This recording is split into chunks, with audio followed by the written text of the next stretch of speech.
Something happened this morning that every single person on this planet needs to understand, because it doesn't just affect oil prices or military strategy. It affects the price of your groceries, the cost of your gas, and whether the global economy tips into recession before summer.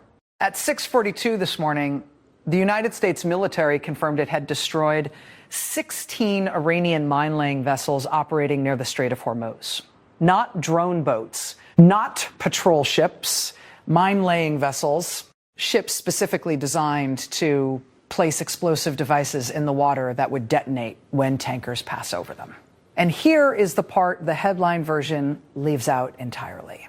According to U.S. naval intelligence intercepts cited by Reuters this morning, Iran had already successfully laid an undisclosed number of mines in the strait before those ships were destroyed. The mines are still there.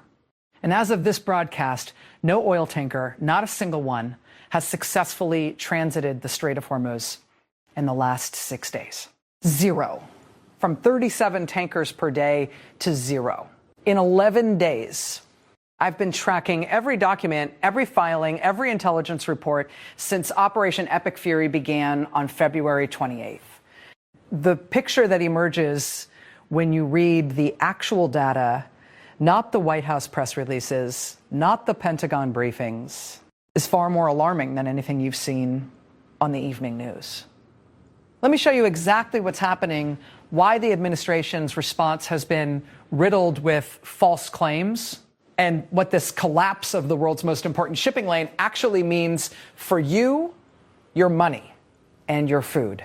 Before we go deeper into the mine situation, the real state of U.S. naval capability in the Strait, and the economic numbers that should be dominating every headline right now, make sure you hit the like button and subscribe to this channel.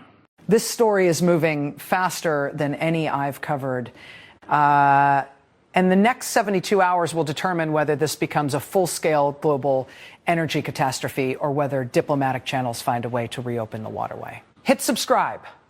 Notifications on. You'll want to be here when it breaks.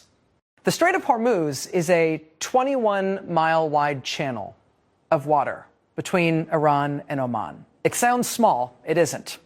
Every single day, approximately 20 million barrels of crude oil and liquefied natural gas pass through that strait. That number represents roughly 20% of the entire world's daily energy consumption, transported through a stretch of water narrow enough that you could theoretically see across it on a clear day. Saudi Arabia's oil goes through it. Iraq's oil goes through it. Kuwait's oil goes through it. The UAE's oil goes through it. Qatar's LNG, the natural gas that heats homes across Europe and Asia, goes through it. The Strait of Hormuz is not just important, it is, by any objective measure, the single most economically critical piece of ocean on the planet. Iran has known this for decades. Iranian military doctrine has long included what strategists call the Hormuz card.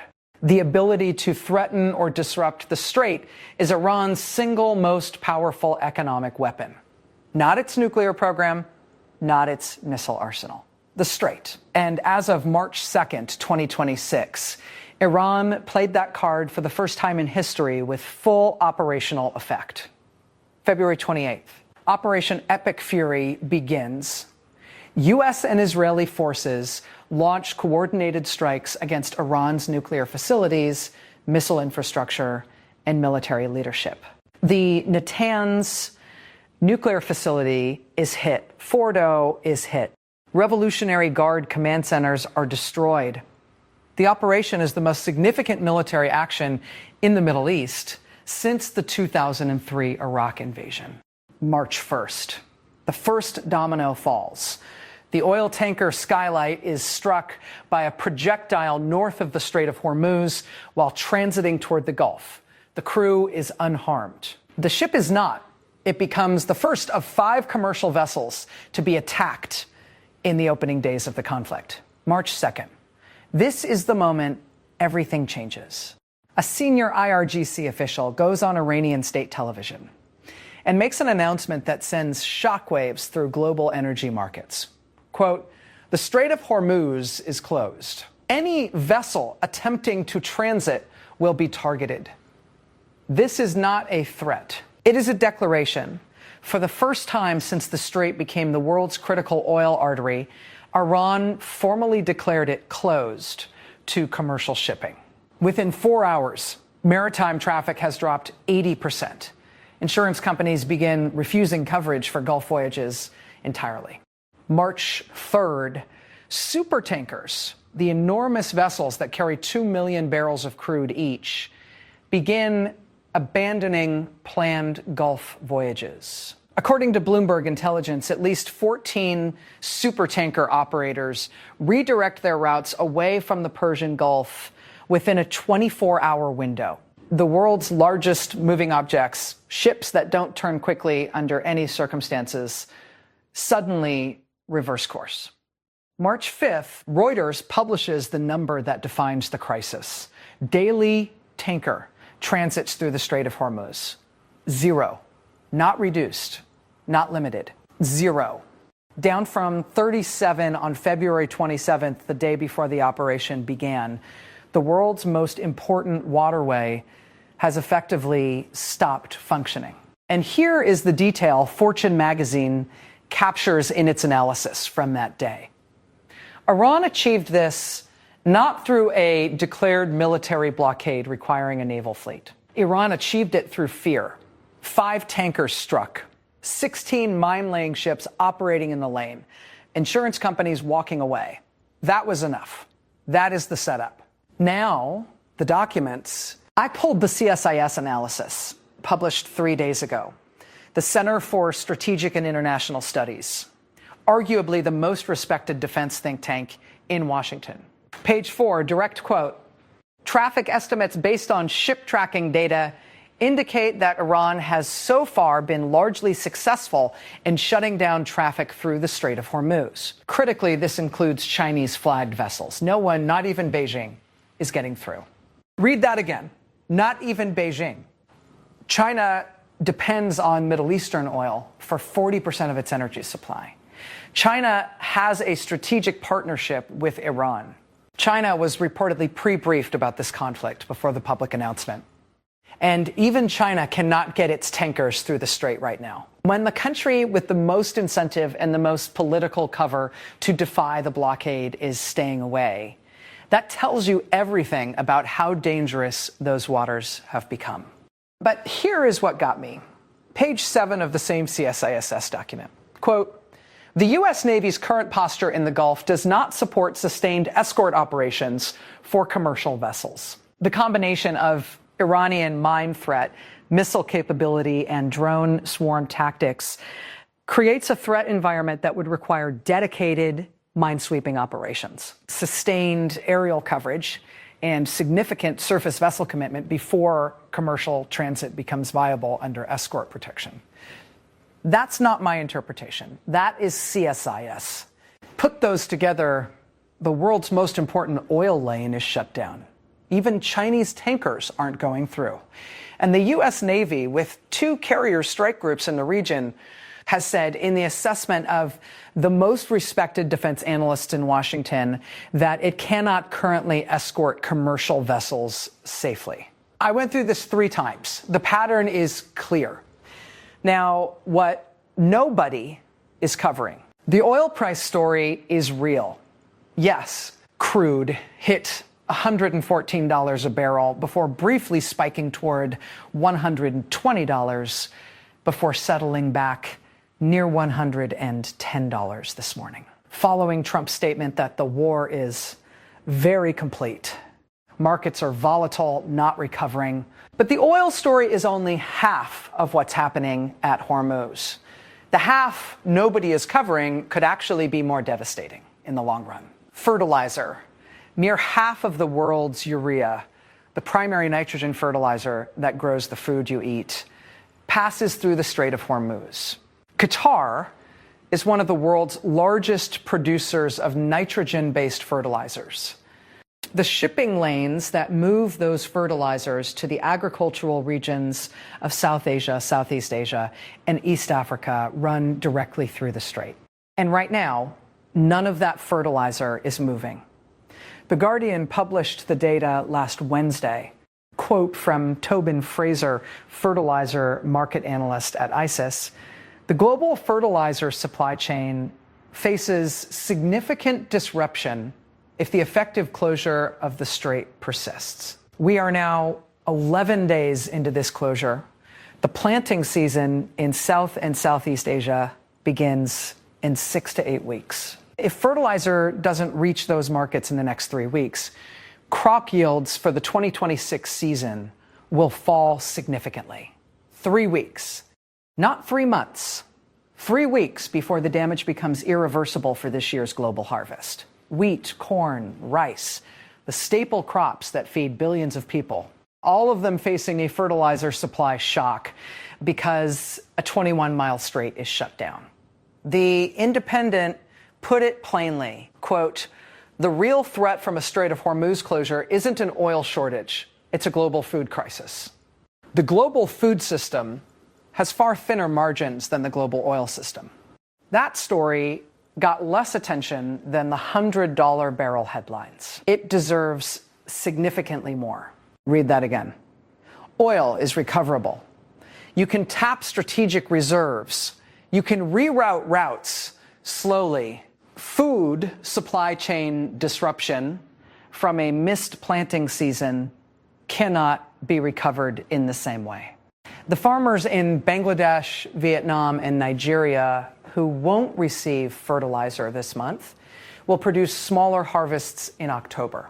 Your grocery store will feel it in late 2026 and through 2027.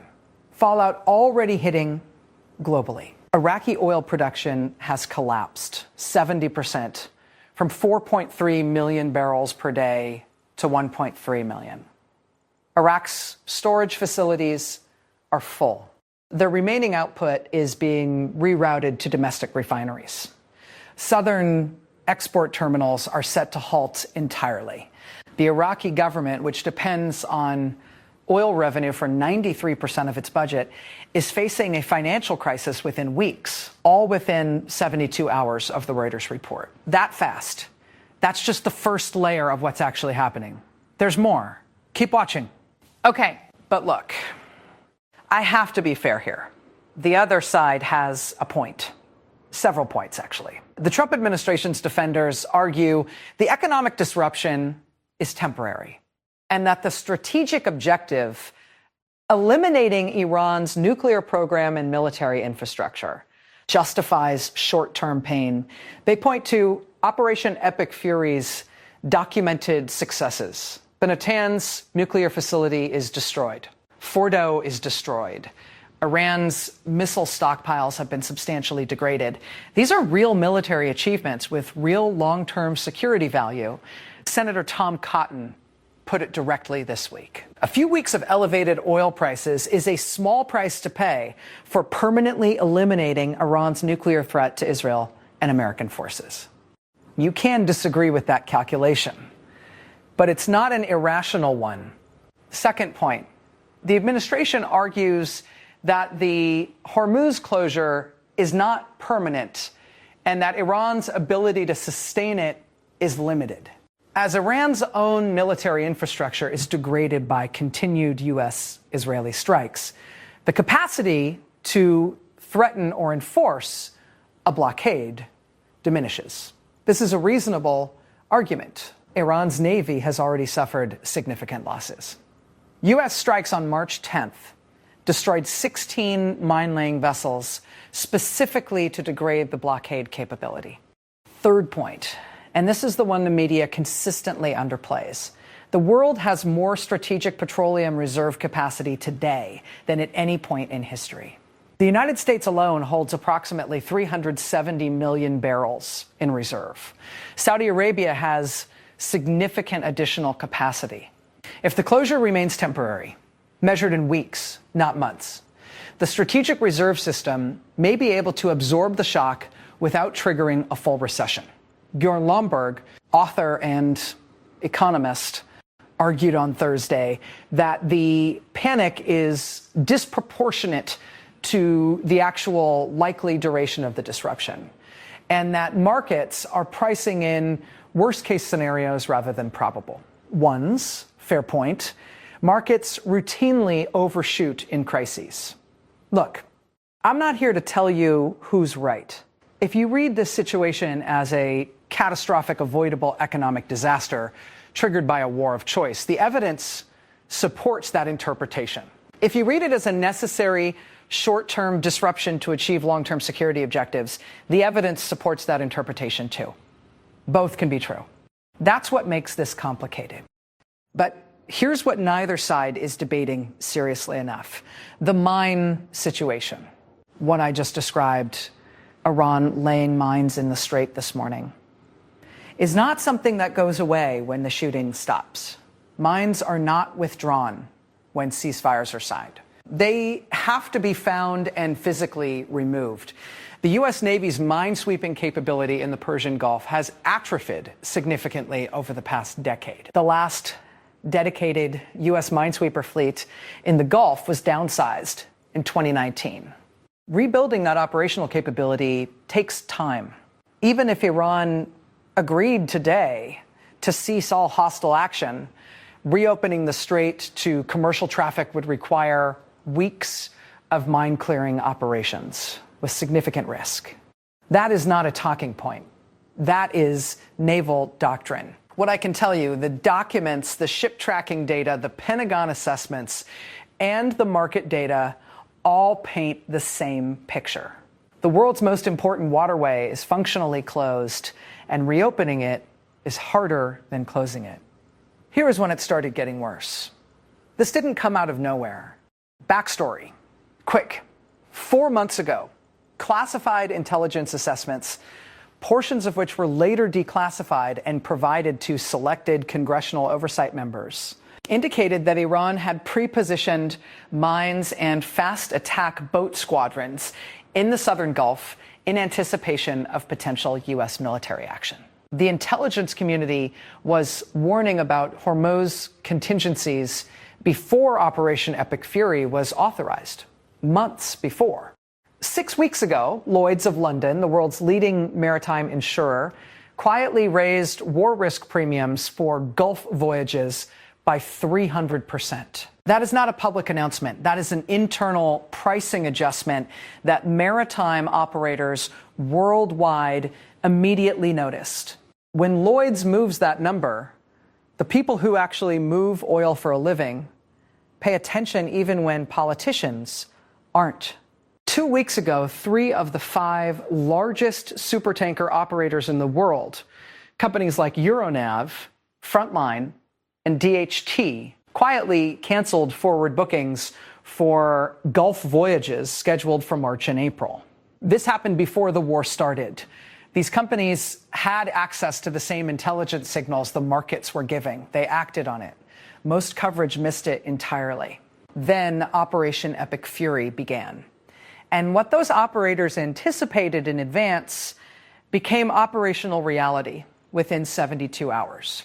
Pattern, intelligence warning, insurance pricing, market positioning, then crisis. By the time the crisis is on television, the people who understood what was coming had already acted. You're watching the consequences they predicted. See where this is going? If this breakdown is useful so far, hit the like button. What I'm doing here is going through the actual ship tracking databases, the actual insurance filings, the actual CSISS documents that most broadcasts summarize in one sentence. Your like tells the algorithm this level of analysis matters and helps more people find this instead of just getting the headline version. March 10th, 2026. Here is exactly what happened in one day. And it is a day that reveals how badly the administration is struggling with the reality on the water. At 7:23 in the morning, Energy Secretary Chris Wright posted on social media, and I'm going to quote this exactly because the words matter. U.S. Navy successfully escorted an oil tanker through the Strait of Hormuz. Oil is flowing America wins, capital letters, no caveats, confidence. The post went viral immediately. Global energy markets moved. Brent crude dropped $4 per barrel within 15 minutes. Headlines appeared across major networks. U.S. Navy opens Hormuz corridor. For a brief moment, it appeared the crisis had a breakthrough. By 9 a.m., the post was deleted. By 10:15 a.m., the White House press secretary told reporters in a briefing, that is not true. The Navy has not escorted an oil tanker through the Strait of Hormuz. 4 words. Not true. By 10:45 a.m., CNBC confirmed directly with U.S. naval forces in the region. The statement was false. No escort had occurred. No tanker had transited. By noon, the Energy Department issued a statement blaming a staffer for the inaccurate post. Think about what just happened. The Energy Secretary of the United States posted false information about the most consequential economic question facing the global economy in years. The post moved oil markets. It was retracted by the White House directly. The secretary himself offered no personal apology, no explanation, no accountability. A staffer, at a moment when every word from a U.S. official is being scrutinized by oil traders, shipping operators, and governments across 3 continents, the energy secretary posted false information about a tanker escort that never happened. And the answer was, blame the staffer. That's not operational. That's not reassuring. That's not the confidence level you want from a team managing the most complex energy crisis in a generation. What everyone missed while that story was unfolding, simultaneously, at approximately 6 a.m. Eastern, before the right post, before the deletion, before the White House correction, the U.S. Central Command released a brief statement confirming strikes on Iranian naval vessels. Quote, U.S. military forces eliminated multiple Iranian naval vessels, including 16 min layers near the Strait of Hormuz. 16 min layers destroyed. The timing tells the story. The U.S. military knew Iran was actively mining the strait. They destroyed the ships doing it, but the mines those ships had already deployed are still in the water. The energy secretary then falsely claimed a tanker had gotten through. The White House denied it. And the U.S. Navy, when asked directly whether it could now escort tankers, said, not yet. Escorts are not yet operationally possible. Here's where this gets consequential. The gap between the Trump administration's public messaging and the operational reality is not subtle. Trump says the war is very complete. Hegseth says Iran is badly losing. The president posts that oil price spikes are a small price to pay. Wright posts that a tanker got through. Every statement designed to project confidence and normalcy. And then the White House says that last part wasn't true. And the Navy says we can't escort tankers yet, and 0 tankers are transiting. And mines are in the water. Don't go anywhere. What I show you next changes the economic picture entirely. Drop your prediction in the comments right now. Do you think the strait reopens within 30 days? See how accurate you are after the expert section. What are experts actually saying? Scott Modell, managing director of Rapidan Energy Group, testified before the Senate Energy Committee Tuesday. Direct quote, "This is, by measurable oil market data, the biggest energy supply disruption since the Arab oil embargo of 1973. The 1973 embargo lasted 5 months and produced a recession. We are on day 11. If this continues for another 3 weeks, the economic mathematics become very difficult to escape. Plain English, if this isn't fixed fast, recession becomes likely." Another one, Halima Croft, global head of commodity strategy at RBC Capital Markets, who has advised U.S. policymakers on energy security for 15 years. The mine disclosure is the piece of this story that changes the timeline completely. Without mine clearing operations, the question is not whether the U.S. can escort tankers. The question is whether any tanker captain on Earth is willing to sail into a minefield regardless of U.S. Navy presence. The answer is no. Key there. U.S. naval escorts solve the missile and drone threat. They don't solve the mine threat. These are fundamentally different problems requiring fundamentally different solutions. And one solution can be deployed quickly. The other requires specialized ships, specialized training, and weeks of patient, dangerous work. Here's what's interesting. Even analysts who strongly support Operation Epic Fury's strategic objectives are acknowledging the Hormuz situation is more complex than the administration has publicly stated. Amos Yadlin, former head of Israeli military intelligence, the mine deployment demonstrates that Iran still has meaningful retaliatory tools despite the degradation of its primary military assets. Hormuz is their endgame card. They are playing it carefully, not desperately. When someone who supports the military operation says the adversary is playing their card carefully, that's not a dismissal.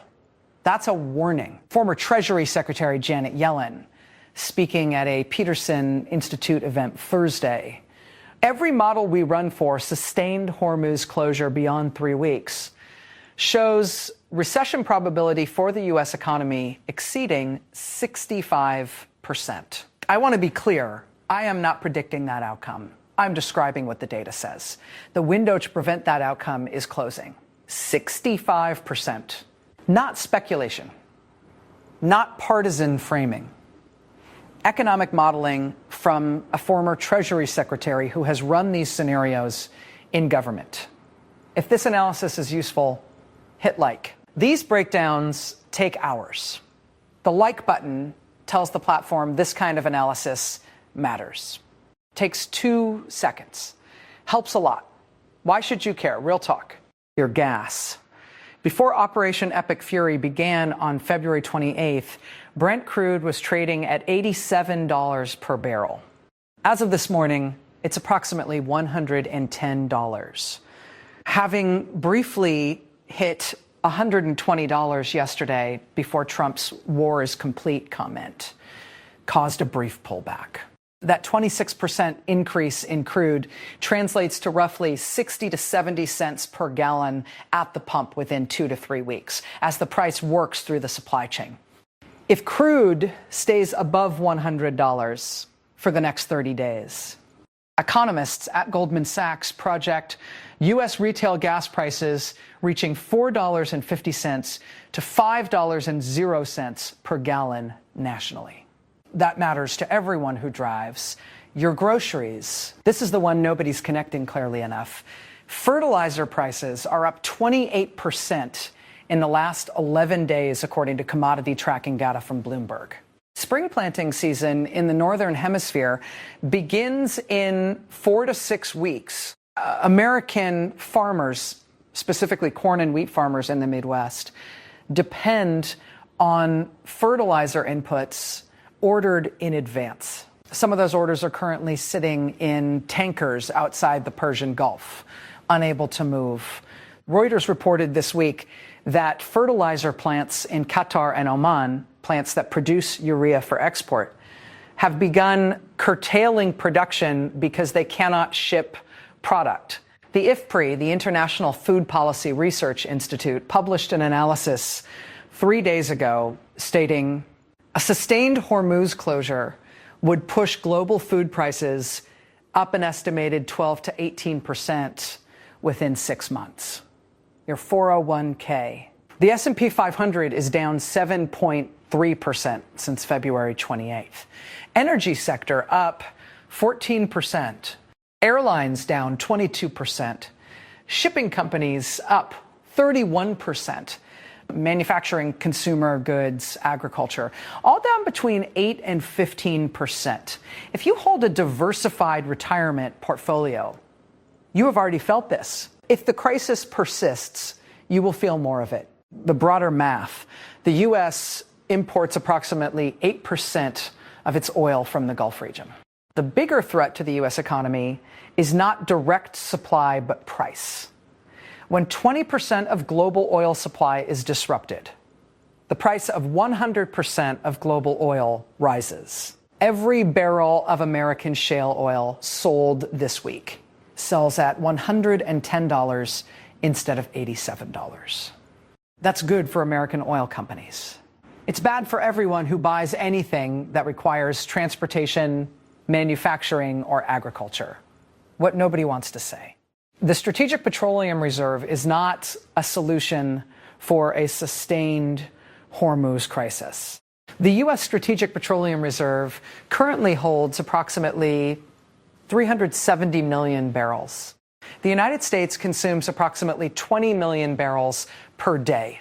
The math means the SPR covers about 18 days of total U.S. consumption at current rates. It is designed for supply disruptions, not for replacing the permanent loss of 20% of global supply. Using it aggressively now depletes the safety net that exists for a worse scenario. And right now, there is a worse scenario available. The mines that were laid today are not cleared, and if Iran lays more, the disruption extends beyond the current conflict into the post-conflict period. Practical steps. What informed people are doing right now: reviewing energy exposure and investment portfolios, asking financial advisors about the ratio of energy stocks to consumer stocks in their holdings, monitoring fertilizer commodity prices as an early indicator of food inflation, watching freight rates, which are a leading indicator of everything from what you pay for electronics to what you pay for produce. Questions to ask: does my retirement fund have significant airline or consumer discretionary exposure? Those sectors are getting hit hardest. Have I looked at energy sector allocation recently? It's the one sector actually benefiting from this. The broader picture: this crisis exposes a vulnerability that American policymakers have discussed in classified settings for 30 years, but never fully addressed. The Strait of Hormuz is a single point of failure for the global energy system. A single 21-mile choke point controls 20% of the world's energy. There is no alternative route. There is no bypass. The pipelines that exist primarily through Saudi Arabia carry only a fraction of normal Hormuz throughput for the most sophisticated, heavily militarized nation in human history. We spent decades knowing this vulnerability existed and not building redundancy around it because oil was cheap, because the threat seemed manageable, because building alternative infrastructure is expensive and unglamorous. And now the threat is no longer theoretical. How has the Trump administration and the operational reality have diverged visibly this week? And that divergence is itself a story. On March 9th, Trump posted on Truth Social, "Oil prices spiked a little. That's a small price to pay to finish off the evil terrorists of Iran once and for all. In the long run, oil supplies will be deramataciously more obscure without the threat of Iranian ships, drones, missiles, and nuclear menace." Capital letters. Confidence. The framing: this is temporary pain for permanent gain. On March 10th, Trump threatened Iran directly. If Iran does anything that stops the flow of oil within the Strait of Hormuz, they will be hit by the United States of America 20 times harder than they have been hit before. Also, capital letters. Let me put those two statements together. On one day, Trump says $120 oil is a small price to pay. The next day, he threatens Iran 20 times harder if they stop oil flow. But oil flow has already stopped, has been stopped for 6 days. The strait that Trump says he will defend 20 times harder has been functionally closed since March 5th. Either the threat is directed at the mine situation specifically, preventing further military action to keep the closure permanent, or there is a gap between the messaging and the operational assessment. Secretary Hegseth's response was more operationally specific, but created its own confusion. He held a briefing Tuesday describing the destruction of Iranian naval assets and calling Iran badly losing on day 10. The briefing was detailed, professional, and focused on the air campaign's successes. What was not addressed, the strait closure, the mine deployment, the zero tanker transits. A reporter asked directly, when will commercial shipping resume through Hormuz? Hegseth's response, we are working on it. 3 words. For the most consequential economic question facing the administration, then the Wright incident, which I described earlier, a false claim posted by the Energy Secretary, deleted, denied by the White House, blamed on a staffer. Oil markets moved on a lie and then reversed. The administration's credibility on Hormuz is now a story within the story. And markets, which operate on information and trust, are pricing in not just the disruption, but the uncertainty about whether the administration understands the full scope of the problem.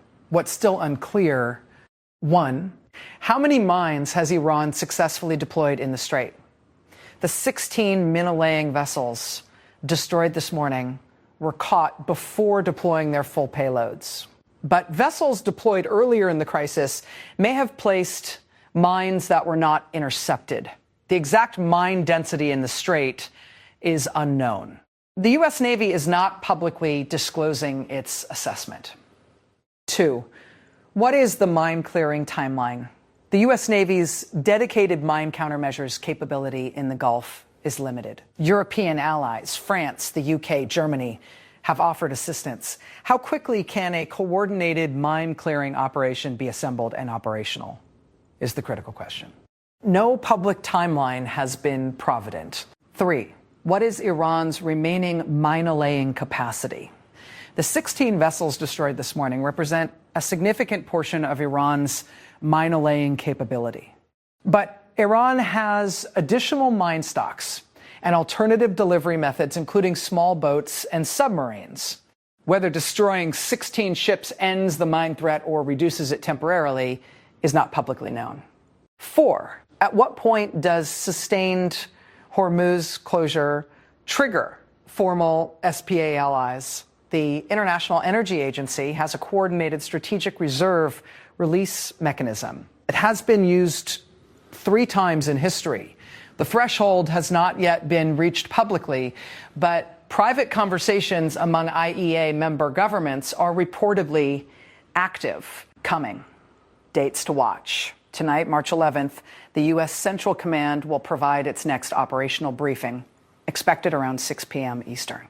The briefing will be watched specifically for any mention of mine clearing operations, tanker escort capability, and timeline to resuming commercial transit. If Hegseth still says, only we are working on it, that silence has meaning. Thursday, March 12th. The IEA Emergency Committee meets in Paris. The meeting will determine whether a coordinated strategic petroleum reserve release is warranted. If they vote yes, it signals that international consensus is that the closure is serious enough to require collective action.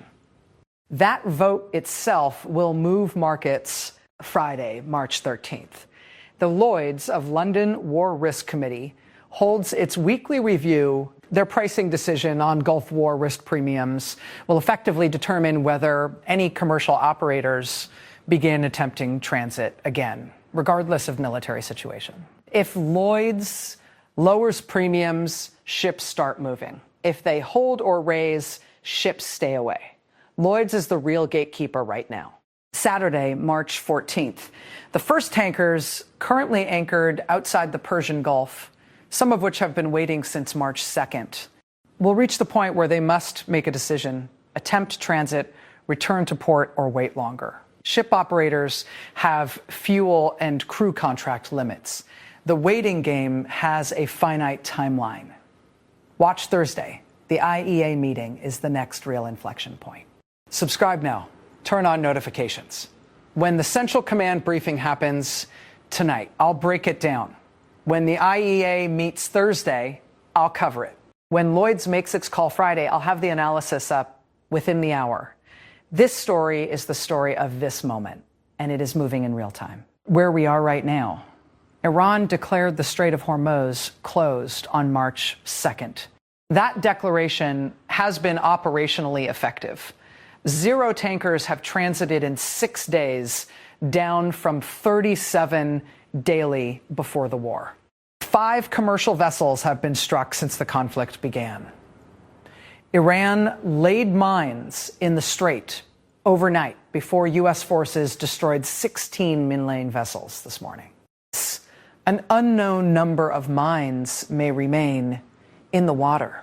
Oil prices peaked near $120 a barrel, currently trading near $110. Iraqi oil production has collapsed 70%. Fertilizer prices are up 28%, with global food security implications building in the background. The U.S. Energy Secretary posted a false claim that a Navy tanker escort had successfully transited. The post was deleted and denied by the White House within hours, with responsibility attributed to a staffer. The U.S. Navy has stated that tanker escorts are not yet operationally viable. Trump has threatened to hit Iran 20 times harder if the strait is not reopened. The White House simultaneously describes $120 oil as a small price to pay. Scheduled tonight, Central Command briefing. Thursday, IEA Emergency Committee. Friday, Lloyd's War Risk Review. Saturday, anchored tanker decision deadline. Not confirmed yet. Mine density in the strait. U.S. mine clearing operational timeline. Whether IEA will trigger coordinated reserve release. Whether any additional Iranian mine-laying capacity remains operational. Here is what I know with certainty. The numbers are not ambiguous. 37 tankers per day to 0 in 11 days. Oil up 35%. Iraq's production down 70%. Fertilizer prices up 28%. Mines in the water. No confirmed mine clearing timeline. A false statement from a cabinet secretary deleted within 2 hours. A Navy that says escorts are not yet possible. These are not partisan characterizations. These are the documented operational facts of the most consequential energy crisis in half a century. Whether this resolves quickly because Operation Epic Fury achieves its military objectives and diplomatic channels find a way to de-escalate the strait situation, that is one possible outcome. Whether this extends into weeks of mine-clearing operations and sustained economic disruption, that is another. The difference between those outcomes is not primarily military at this point. The mines are in the water. The strait is effectively closed. The difference between those outcomes is diplomatic, intelligence-driven, and logistical. And right now, the administration is publicly projecting confidence while privately scrambling on all 3 fronts. Stay with this channel, subscribe. Notifications on? When tonight's briefing happens, I'll be here. When the IEA meets Thursday, I'll have the analysis immediately. When Lloyd's makes its call, I'll break it down. Evidence first, analysis second. You decide what it means.